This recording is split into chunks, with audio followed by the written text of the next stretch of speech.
सदा विमुक्तिसाधकं कलाधरावतंसकं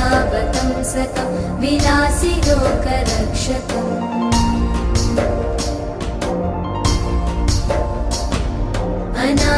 अनायकैकनायकं विनाशिते भदैत्यकं नताशुभाशुनाशकं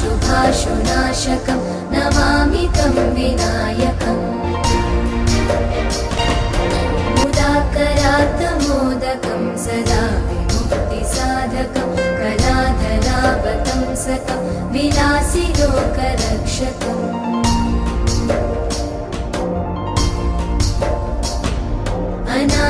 अनायकैकनायकं विनाशिते भदैत्यकं नताशुभाशुनाशकं नमामि तं विनायकम्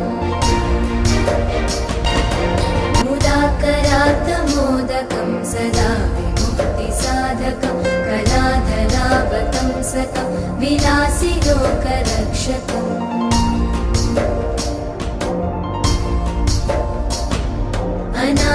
अनायकैकनायकं विनाशिते भदैत्यकं नताशुभाशुनाशकं नमामि तं विनायकम्